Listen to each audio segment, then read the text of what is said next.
So today we're speaking with Alejandro Furas, Secretary General of the Global NCAP. Alejandro, thank you so much for agreeing to speak with us, and it's really nice to have you with us today. The other way around. Thank you so much for inviting for the interview and basically for having access to respond all your questions and doubts. Great. Thanks, Alejandro. It's always a pleasure to speak with you. Right. So, Alejandro, thank you for speaking with us. And, you all have recently conducted the test for the Tigor EV, which is what everyone's talking about now. It is the first electric vehicle to be crash tested in India. And I wanted to say also, congratulations on the test and thank you for doing these tests and raising awareness in India. So to begin with, if you could just tell us about the car itself, how did it fare in the test and what were your observations? The Tigor, it's, as you say, it's the first time we test a car from India in a fully electric version. In general, the car is actually showing a good performance. I mean, the 4 stars are reflecting, a good performance in today's protocols. When we are talking about an electric vehicle, there are challenges that you don't have usually in an internal combustion engine car. Right. And the first thing is that you have a battery, which is it's a large mass, by the way. It's really heavy.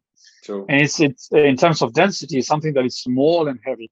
It's not like it's just something heavier. It's small and heavy. So it's concentrated loads when you're crashing the car. So that's a challenge already. And on top of that, you're removing the engine. So you don't have an engine and you have an electric powertrain in the front. Right. And that is also challenging some of the things in the car. On one way, the battery has, it is probably the highest risk element in the vehicle, in an electric vehicle, a fully electric vehicle. One of the reasons is when you have a battery, you have a shortcut and there's fire in the battery. True. Due to the type of materials that are being used, you can't see the fire. Right. So it's transparent. Yeah. Okay. You can get burned. You can get burned without. I mean, you don't see it. Exactly. There's no way to see it. Yeah? Yes. Yeah, I think that some racing fuels are also similar, right? Correct. They burn with an invisible flame. Correct. And on top of that, you have also the shock risk, electric shock risk. So, like you said, in an electric car, you have more mass. Obviously, it weighs more. I mean, if we look at even the curb weights of the Tigor ICE engine versus the Tigor EV, there's more mass. Now, obviously, that poses a greater challenge to the structure.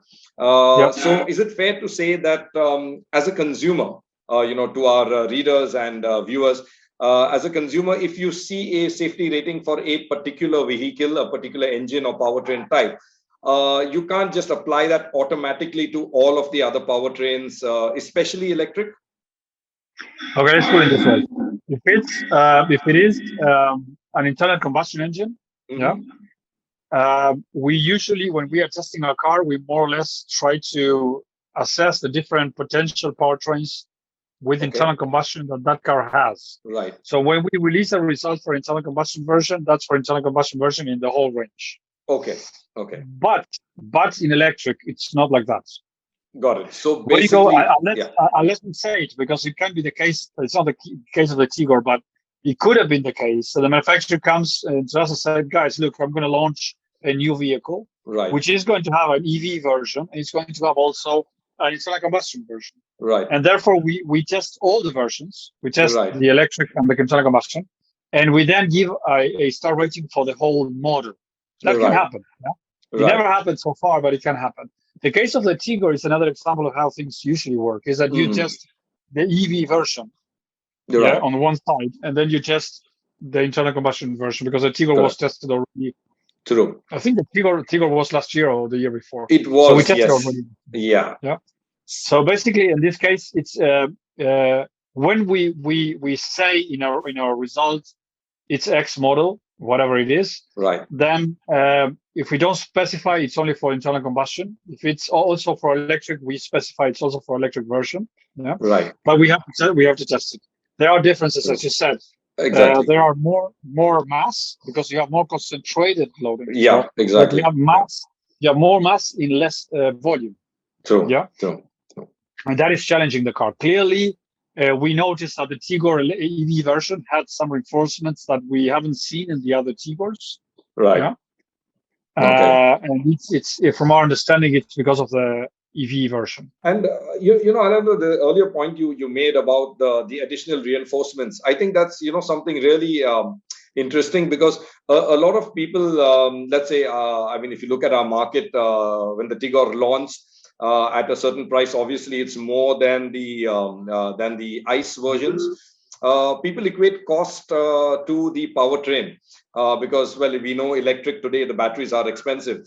But there's also obviously the additional cost of maintaining your star rating. That additional engineering effort and the additional material would also add to that cost, right? And I would say it a little bit different. I would say that the way that it's not that they want to keep the star rating. I think what we tend to think is that they want to keep the same safety level. Yeah, that's what I mean. To keep the same safety. The same protection. Yeah. No, because exactly. some manufacturers are doing it just for the sake of the stars. Some other manufacturers are doing it because they have a standard for protection on the occupants, and True. It doesn't matter the star rating or not. It's just matter on they want Correct. to offer their consumers, so the customers, Yeah. same protection. So, True. Yes, I mean, you might have cases like this one, right, where you have a certain reinforcements that you have for one version that you don't have for the other version. Mm-hmm. Right. That's a very good symptom that we are testing different versions separately because of that. Because at the end of it, they are cars which are challenged in a different way in the crash. True. And they need to be developed. In many cases, they need to be developed differently at certain points. Right. True. So that's actually how we see this. And car manufacturers are doing, in our opinion, a good job in terms of speeding up with the batteries and offering also, I would say, a very fair, reasonable safety levels in a car which is developed initially for the internal combustion, and it was later on, let's say, introduced or developed with an electric powertrain. The other thing was, Alejandro, is the test itself for India. We I think before the Tigor, you'll also, or rather, I think it was around the same time, you'll also tested the Made in India Swift, but for the Latin market.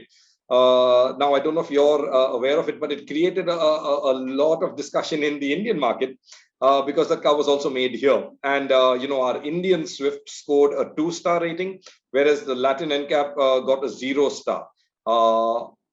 We understand that this difference is on account of a couple of reasons. One being that the test procedure is different in Latin NCAP, and also it could be possibly down to a difference in the car itself. Maybe the Latin version being different from the India version. Just wanted to understand from you what would explain the difference in the star rating of the two cars, which are technically made in the same place. Unfortunately, my answer is not going to make people happy and probably will disappoint some of your readers. We remember we tested, as you mentioned, we tested the Indian version, the right-hand driven version. Right. And in Latin America, the car that we're getting, the basic version is the same basic version as we tested for India a few years ago. Right. Just left-hand driven. That's the only difference. Right. Yeah. So, point one, what we saw in this test is we definitely noticed in terms of the frontal performance, something similar to the Indian. Right. Probably a little bit better because you have the driver sitting in a position which is not confronted with the engine. Okay. So when you're a left-hand driven car, the engine is on the passenger side. Okay. When you're in the right-hand driven car, like in India, the engine is sitting exactly in front of the driver. Okay. Yeah, it's offset to, correct. So basically, that's one of the differences that it might lead us to have a different result, a potential different behavior in the test. But all the rest is the same car. Right. And what it's going to disappoint you all is that we are not making any different procedures in Latin NCAP. Okay. Our frontal crash test is exactly the same frontal crash test we are performing in India. Okay. It's exactly totally comparable. What we are doing is we are having more tests because we want to test more aspects of the car. Right. That is the difference. Right. Yeah. And if you allow me 2 minutes, I will summarize what we have found in Suzuki Swift in Latin America. Sure. As I said, it's the same car. Mm-hmm. Frontal performance a bit more or less in the same line of the Indian vehicle. But we are testing side impact in Latin America, which is something we don't do in India yet. It's going to happen as from the next July. Oh, okay. The side impact of this car in Latin America was really bad. Okay. And it's the same. It potentially, I guess, it's going to be the same result we're going to get in India. True. Right. It's bad in a way that when we tested the side impact performance in the Latin American version, we had a door opening during the test. Okay. And the configuration of our test is exactly the same configuration as the regulation 95 from the United Nations on side impact. Mm-hmm. Okay. What I'm saying is that if the test that we have performed would have been considered as an official test for regulation 95, this car would have failed. Okay. Yeah.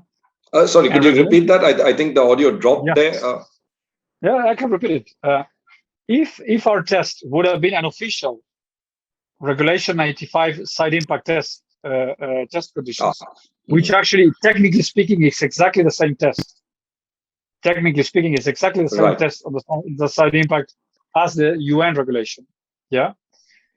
But it was not named an official test. If that would have been an official test for regulation 95, the Swift would have failed. Okay. Just because of the door opening. Or on top of that, the chest injuries on the side impact were very bad. In fact, the protection of the chest was poor. Was red. Red chest means poor. Right. In India's protocol, it's a 0. Right. If I have a red chest in a frontal test in India, that's 0 points. Right. Yeah. So what I'm saying is the side impact performance of the car was absolutely disappointing. Right. So that brought down obviously the rating, because it's a rating for the, as you said, the overall. More or less. Let me just give you a bit of a scope how the rating is in Latin America. Mm-hmm. Nowadays, we are using the same approach as Euro NCAP. So you have 4 boxes with 4 different areas that you are testing: adult protection, child protection, pedestrian protection, and safety assist technologies. Right. Yeah. In order to be 5 stars, you need to be good in all of them. Right. If you are good in 3 of them, but one of them is really bad, this one is going to pull down your star rating. July, we are going to be testing a new protocol in India, which is a side impact. Right. And I guess that if I test the side impact for this car in the India version, it's going to be also as poor as the one we tested for Latin America. Correct. So essentially, what can happen is the rating can drop to 0 star unless the manufacturer Suzuki does something about it. Exactly. Alejandro, there was another question that keeps coming up. When you all test, when global bodies like the NCAP, Global NCAP test cars, you'll pick obviously a car from the production line. The manufacturer is not allowed to submit a particular car. You choose the chassis number and stuff like that. What about, let's say, for how long is it valid? Because in certain markets, especially in our market in India, successful brands, market leaders, Maruti, Hyundai, and all of the mass players, they do continuously have cost-cutting kind of programs, because they're selling a lot. It's how do you keep track of that? Okay, let's put it in a simple way. At first, when we are buying a car, no one knows what's the purpose of the car, so it's impossible for anyone know what we're going to be doing with the car. So there's no possibility of doing anything. When we are testing a car which is brand new, and we are going to the manufacturer, and we are picking up from the manufacturer, we are doing it in person. COVID's sake, it's not helping us that much. So we need to do Right. some other systems. But my point is, we don't accept VIN numbers from manufacturers. We don't accept a list of VIN numbers as a Okay. way to select cars. We need to go there and see it, touch it. Okay, we get that car. Right. I mean, it's somehow it's a bit of a, let's put it this way, it's a bit challenging at one point. Mm-hmm. True. Keeping track of certain things. So we have a very easy rule. If we are launching a new result today, Mm-hmm. Manufacturers can use that result for marketing or communications purposes Right. for the next 4 years. Right. Okay. After that, they should stop or update the car, which means Got you it. test it again. Got You it. test again the car. We update the Got it. results. End of story. Yeah, this is something that can happen. Yeah, that But, kind of answers what I was getting at, because for how long, because changes do happen, facelifts and what is expected, and why we do it 4 years, because more or less every 4 years we change the protocol. mm-hmm. So what we're expecting manufacturers to do is every time they do a facelift, more or less every 2 or 3 years, 4 Right. years, they introduce the changes to match the next protocol. Right. That's what we expect them to do. It doesn't mean that they are doing it. Yeah. Right. Okay. So on one side, it's I mean, the way we keep track is, as I said, we have a deadline for the results. We keep them published on the website indefinitely. That's something that's not going to change. True, as a Why? database. Yeah. I mean, the reason is that you can buy a second-hand vehicle. True, it's a good database. Absolutely. Absolutely. So we keep it like that.